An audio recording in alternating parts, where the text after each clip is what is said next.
Hi guys, it's Miss Chronister. Welcome to first semester and week one of Freshman English Online. So hopefully we all met at the orientation and you kind of got to know the Blackboard website and that sort of thing. I know being in an online class it can be a little bit confusing because you don't see me every day and I don't like physically hand you an assignment. So if you ever have any questions, make sure you let me know. I'm doing these videos to kind of help you feel more like you're in a real classroom, so you can kind of watch me and we'll work through a couple assignments or at least some examples. And then hopefully if you see me more often, you feel more comfortable talking to me because I'm here for you. I want you guys to be successful. So make sure you reach out if you ever have any questions, all right? So as always, pay attention to the pacing guide and also pay attention to the announcements because that's where you're going to find all your assignments. And you need to do those assignments to make sure you're on top of things in class, all right? So the first thing was the plagiarism assignment, and we did that at the orientation. So if you came to the orientation, you wrote me that little letter about plagiarism and you promised to not plagiarize. If for whatever reason you didn't go to the orientation, or if you're just now joining us, in our weekly announcements I put the format for the paper. So just follow that format for this little letter you're going to write me on plagiarizing, and you're going to promise me that you're not going to plagiarize throughout the class. All right? Next you'll notice that you have the 1.1 blog. So in the 1.1 blog, you're going to go to the blog on the Blackboard website and you're going to write 3 sentences, a whopping 3 sentences. We can do this, right? So here's how it works. I don't know if you've noticed on your pacing guide, but we're going to do a few weeks of assignments and then you're going to have Embedded Assessment 1. You've probably seen that in the pacing guide. Embedded Assessment 1 is an interview that you're going to do with somebody on their post-secondary education experience, so their college experience or their apprenticeship that they did after college or their tech school or whatever. So all of the assignments that we're going to do are going to kind of like contribute to that. They're going to help prepare you for that. So in lesson 1.1 in the blog, you're just going to go there. Also look at the Springboard activity 1.1 because that helps you kind of wrap your head around what you're going to be asked to do. And you can click on the embedded assessment and look at it right now. You'll see what you're going to be required to do for that embedded assessment. You'll see the rubric there. It's page 54 and 55 of the Springboard activities. All this I print out because I like to hold stuff. But if you just want to look at it online, that's totally fine. But you're going to review that embedded assessment and you're going to write 3 sentences in the blog telling me what you're going to need to be successful in that assessment. All right? So just a short little thing. Next, activity 1.2, you're going to fill out a graphic organizer. So you'll notice in the announcements that I put in that graphic organizer and I filled in one of the rows as an example that we're going to do right now. All right?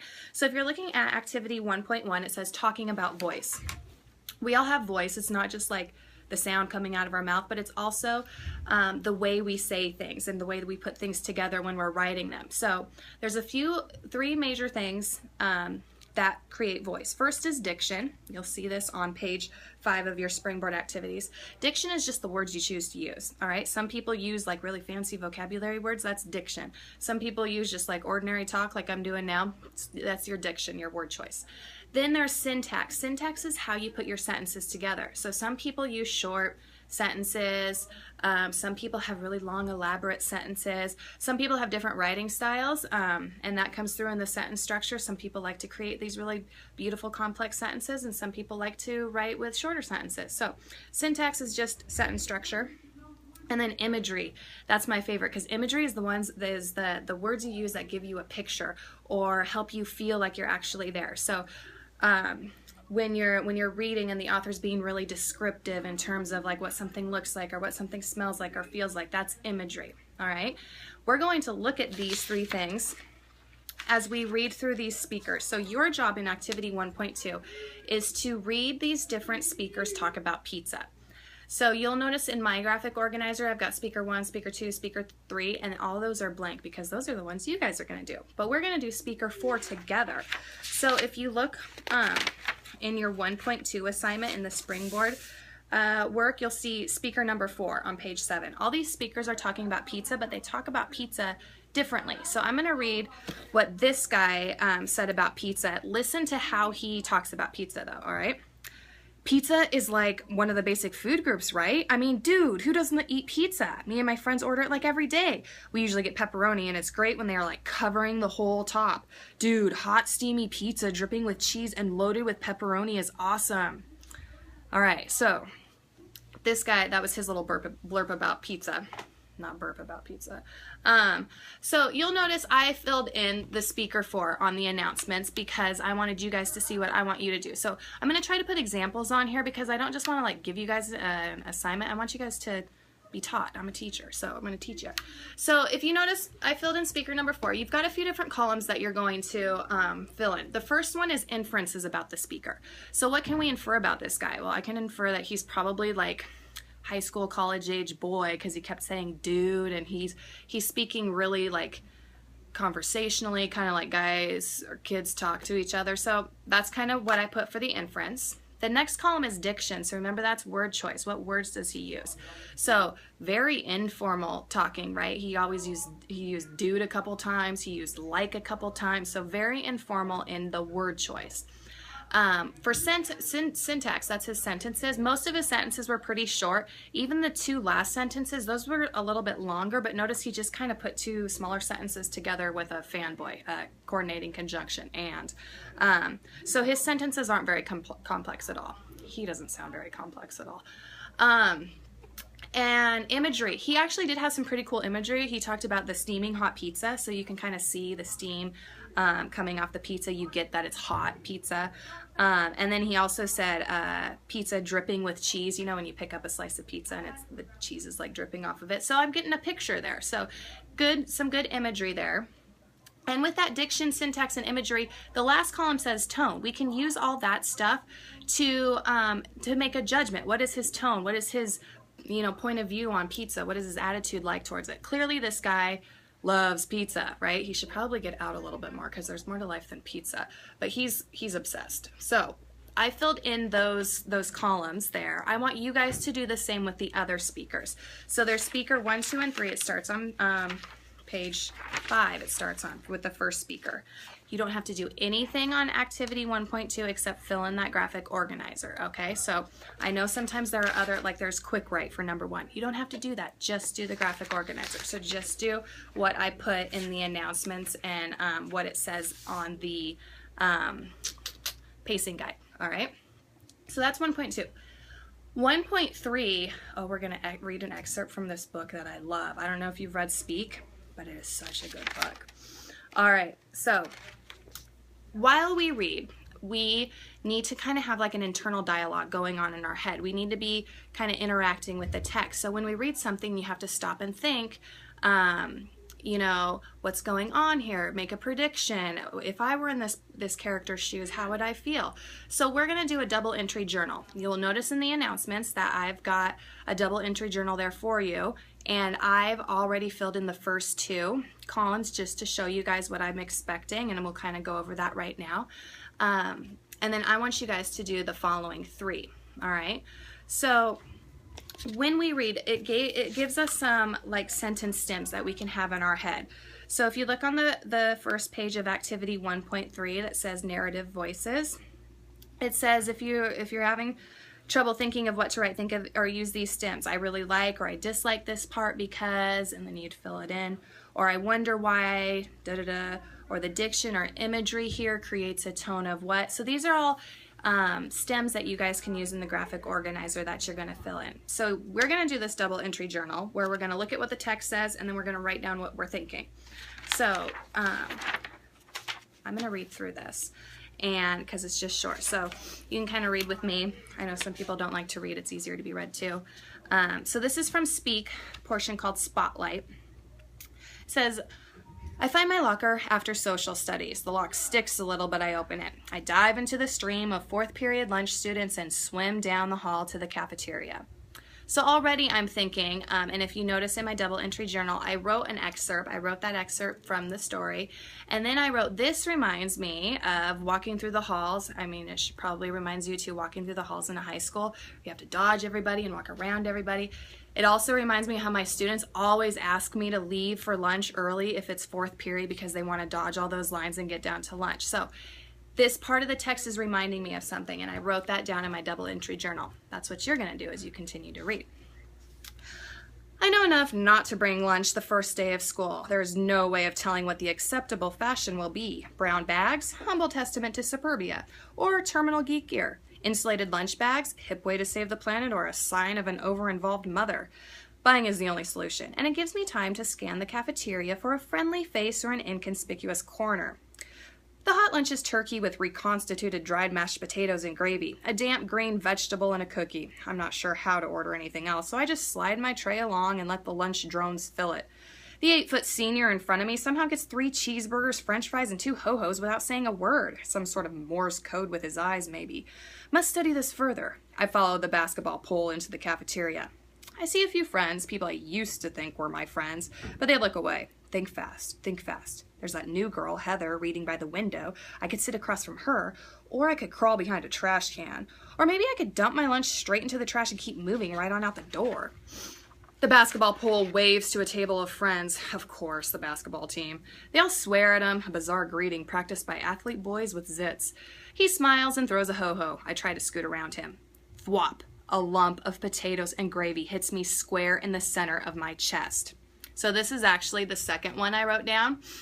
And I'm thinking right now, oh my gosh, if this were me, I would like die. So she's like walking in this basket. She refers to him as the basketball pole because he's obviously very tall. But this kid, this basketball player, something happens and his mashed potatoes wind up all over her. And she's, you know, just there in front of everybody. So I wrote that I really just like this part because it shows how a single event can make us all feel so vulnerable. So she's standing there in front of all these peers. She's clearly like trying to navigate this lunch situation for the first time. She's unsure of what to do or how to act or what's acceptable.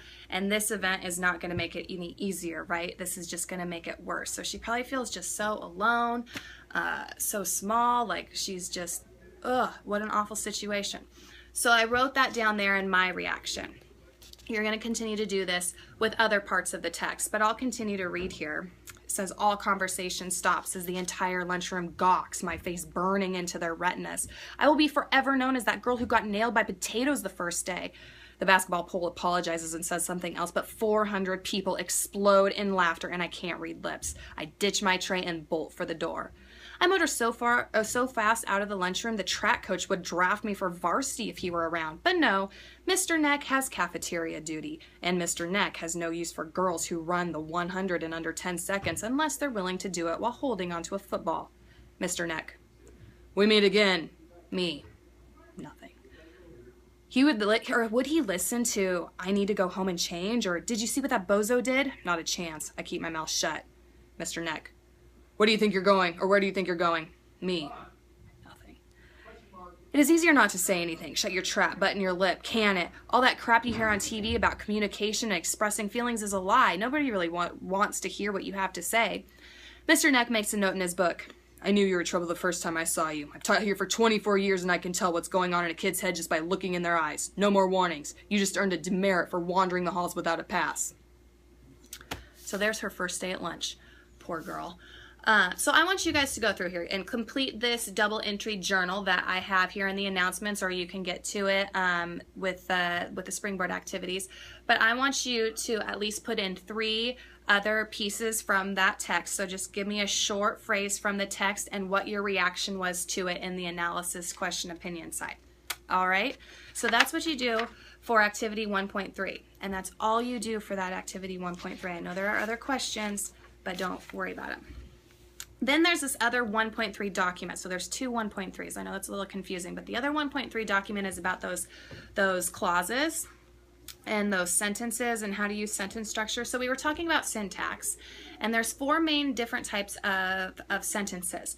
There's simple sentences that just contain one dependent clause. That means that the sentence can just stand alone. The phrase can just stand alone. Ellie has a parrot is their first sentence. Do you ever wonder about the sentences that they come up with? Like, that is the dumbest sentence. Ellie has a parrot. Anyway, it's a complete sentence though, like a complete thought all by itself. Then there are compound sentences, and that's when you take 2 sentences and you put them together with a coordinating conjunction, like those fanboys, for and nor, but oh yet, but or yet and so. So Ellie has a parrot and it is named Sam. It is named Sam is a complete sentence by itself, but they took those two sentences, put them together with a comma and an and. You can also combine them with a semicolon, but most people don't like to use semicolons. Then there are complex sentences. That's when you have an independent clause, that's a sentence that can stand all by itself, like Ellie has a parrot. And then there's a dependent clause. That's a phrase that's not a complete sentence on its own. It depends on the sentence that it's attached to make it a complete sentence. So Ellie has a parrot who is named Sam. Who is named Sam is not a complete sentence by itself. It needs to be attached to the other sentence to make it a full sentence. So that's a complex sentence. And then there's compound complex sentences. That's where you would take the compound, so Ellie has a parrot and it can talk, and then you add another phrase to one of those dependent clauses. So Ellie has a parrot who is named Sam. It is a beautiful bird. That's an example. There are more examples there. This is kind of just, I know if I just like throw it out there, it might seem confusing, but if you look at it, I think you'll kind of understand it. For this assignment, you need to complete A and B. So A just is 5 sentences where you're going to label the sentences as simple, compound, complex, or complex compound. Then for B, you're going to write an example of each of those on your own. So use the examples that they have in this graph and try to model your own sentences after it. This is a way to, like, think about how you can incorporate this into your own writing. So if you are kind of one of those people who just write simple sentence, simple sentence, simple sentence, maybe use this to try to change it up a little bit, all right? And then lastly, one more thing, right?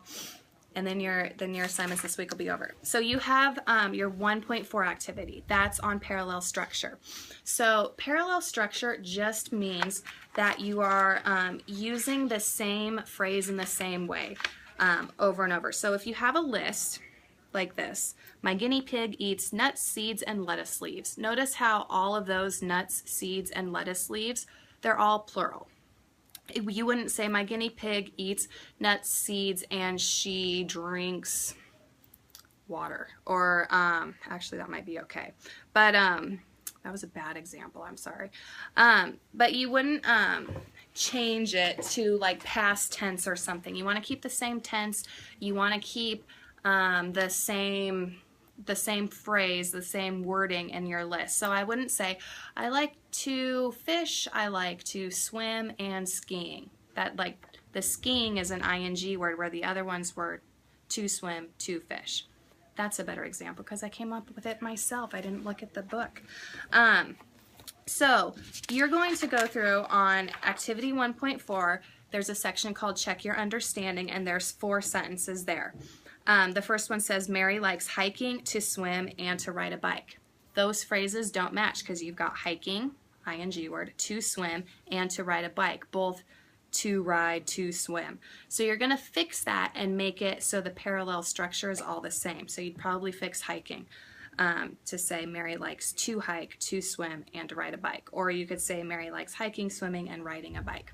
So you just want to make sure they all match. So there's kind of an example of the first one. You guys are going to do the other 3, so make sure you just have 1 through 4 done, and then you guys are done with your assignments for the week. All right? So I know that was a long video, but I hope it makes you feel a little bit more like you're in an actual classroom. Make sure you reach out to me if you have any questions. Contact me during office hours, or come find me at UHigh if you go to school here, or call me or email me, all right? I'm here for you, and I want you guys to all be successful this semester. So let's get week 1 off to a great start and get our assignments in, all right? Take care, guys.